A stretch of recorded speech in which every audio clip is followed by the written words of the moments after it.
Welcome to Playwell Child Life Services. I'm Colleen Cherry, MS Child Life Specialist, Death Educator, and Grief Counselor specializing in children and adolescents. Today, we're going to go over some of the basics in addressing end-of-life and grief issues with children. Now, depending on your child's age and developmental stage, the approach may be different and should be different. Children will readdress grief and loss at different developmental stages and at different life events. So even if a child is comfortable and addresses a death at the age of 3 or 5, when they become 12, 15, 18, the grief may be revisited at their current developmental level. For basics, keep the language simple, clear, and distinct. Children have amazing imaginations. And if you use euphemisms such as, they've gone to a better place. Well, I want to go. Are they at Disneyland? Or they are lost. Well, if they're lost, we have to go find them. Or your spiritual leader, your Jesus, your God, has taken them. Well, why did they take them and not me? Were they taken because they were bad? Was I not taken because I'm bad? So all of these are very simple terms that adults use in trying to buffer a child from the emotional trauma of losing a close family member or friend, but all it does is cause confusion in their brain. Our brains work by connecting past experiences and past knowledge with current events. Most children have never experienced a death previously. So by using euphemisms, our brain is trying to figure out where this word associates with the death of this person and how it fits into their current memories. By providing direct, distinct, difficult terms, you are providing a new level of information for their child. So in my experience, it's best for the adults to go around the block, say out loud, death, dying, and dead. These are very difficult terms to say to your child, even to an adolescent. You need to be comfortable in being able to say these words in order to share the information with your child. When you are sharing any difficult information, no matter what it may be, have something for your child to manipulate, something that they can touch, something they can play with.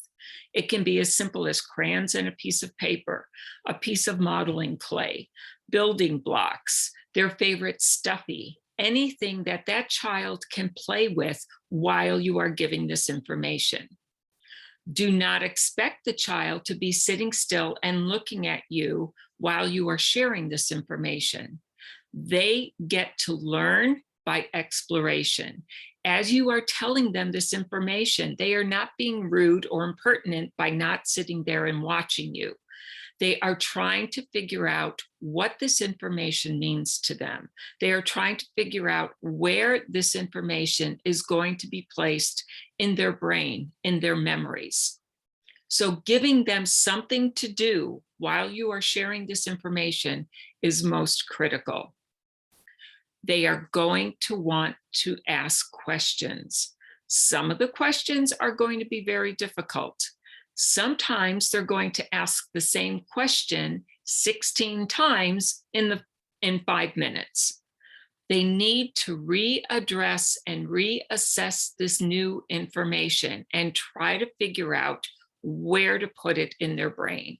Their brain's trying to process this huge bit of information. The brain does not know how to connect it to other events. So they are going to repeatedly ask. They're not trying to annoy you. They need to have the information repeated. Be willing to have a designated person that the child's comfortable with in experiencing the grief process.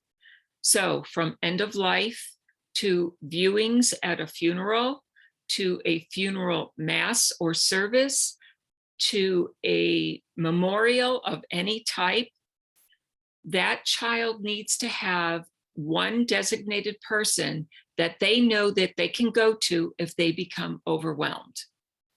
Even if there's going to be a viewing at a mortuary and a child has agreed to go to this viewing, make sure that the person and the child both know that they have each other to check in with.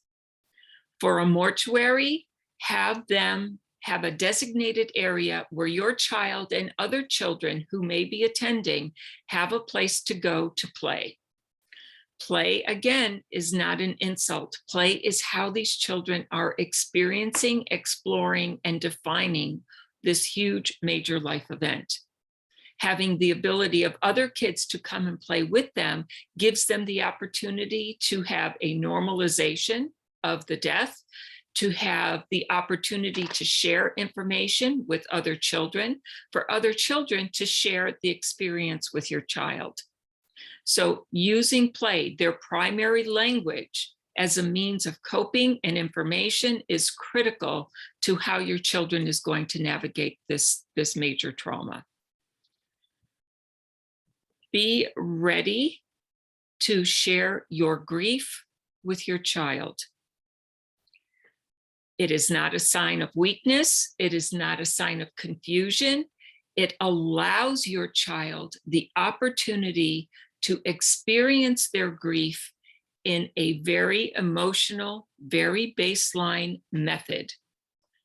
It is helpful to your child to see that you are also experiencing this pain, this sorrow, this sadness, and that it is okay to cry.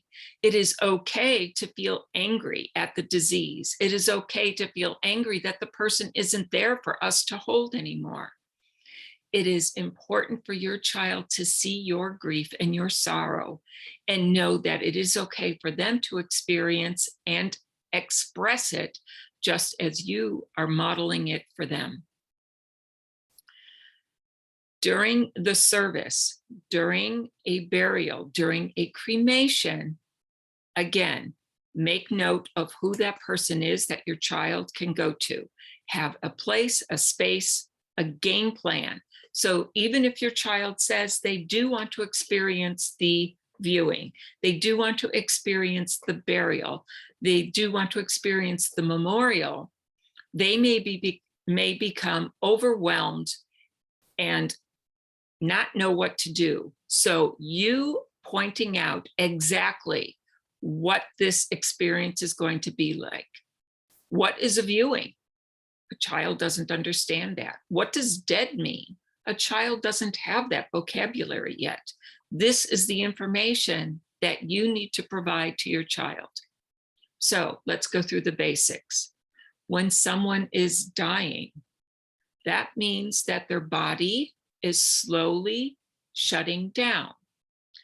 Note to a child the changes in a person's body, things that they were able to do before that they are no longer able to do. Let the child know of certain sounds or changes in the appearance of the person who is dying. They need to understand what is going on. Let them know that this person is at end of life. What does that mean? End of life means that their body is not going to function anymore, that their body is not going to be hungry, they're not going to be cold or thirsty or hot. And for kids under the age of 12, it's important for them to know the body isn't going to poop anymore. It may seem kind of ridiculous, but children need to ask that question, and it comes up all the time. Well, they're not eating and they're not drinking, but are they still going to poop? And you tell them, no, they're not, that their body is slowing down, and one by one, they're not going to be doing a lot of things that they were able to do before. What does dead mean? Dead means that the body has stopped functioning. Now, this is a place where you can interject whatever your family's beliefs are as far as afterlife. Yes, the body has stopped moving. The body doesn't hear or see or think or feel cold or hot or poop. The body has stopped. It has died. But this person's spirit, their aura, their soul is now in another plane, is now in heaven, is now around us. We can feel that body's presence, that person's presence, without the body being able to touch us. What happens to a dead body? The dead body is cared for by people in a mortuary.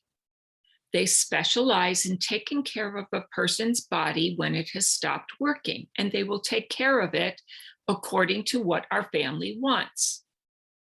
Now, our family has chosen to have the body viewed, which means everybody's going to come and say goodbye to our person. They're going to share stories. Now, there's going to be a lot of crying and a lot of sadness, but sometimes there might be somebody that is smiling or laughing. Can you think of a silly story that you can share about your person that has died? That's what people are doing. They're sharing wonderful stories about your person who has died. And sometimes those stories are silly or happy, and that's okay. Our person wants us to have a happy life. They want us to remember them in the best way that we can. And sometimes that means we're going to smile or laugh, and that's okay. But right now, a lot of our feeling is sadness. And it's okay for us to be sad, to cry, and to be upset that they're not here with us any longer. Once we have finished with a viewing, the person's body that is now in a coffin, which is a special box to put a body that has died, will be closed. And this is where your family choices come in as well. Is the coffin with the dead body in it going to be buried? Burial means we're going to go to a special place that kind of looks like a park. And it has a lot of stones, either flat on the ground or sticking up from the ground. That's called a cemetery. All of those stones are called headstones. That gives us a marker, someplace where we know we can know where our person is buried in the ground.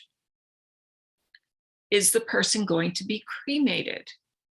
Cremation does not mean we throw our person's body into a fire and it turns into ash. When we have a campfire, when we have a fire in the fireplace, we are burning wood on fire. That wood turns into ash. If we try to pick up the ash, it kind of dissolves, it disappears in our hand. When we cremate a body, it is cared for very special by the people at the mortuary. It's put into a little room that gets very heated and has a lot of pressure pushing down on the body. It changes the body into something called remains. The remains will be placed in a special container called an urn. Some families use a glass container, which kind of looks like a vase that we use for flowers. Some families use a wooden box that might have a special picture on it.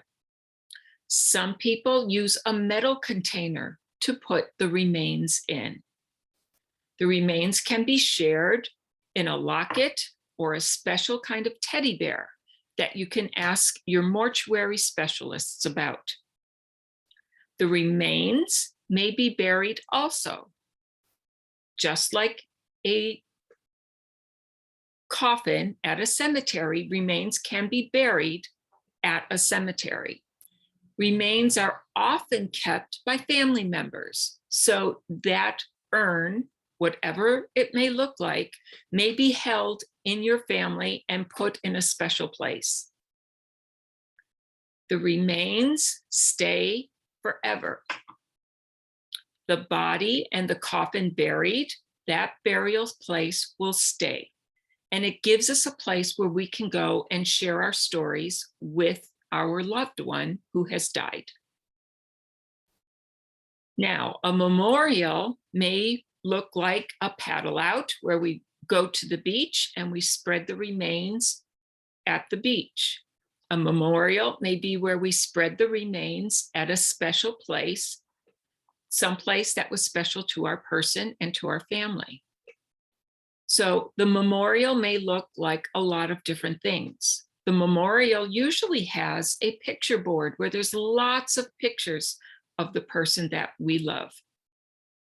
A memorial, again, is a special place to share stories, and there will be laughing and crying and lots of hugs with family and friend who loved the person who has died.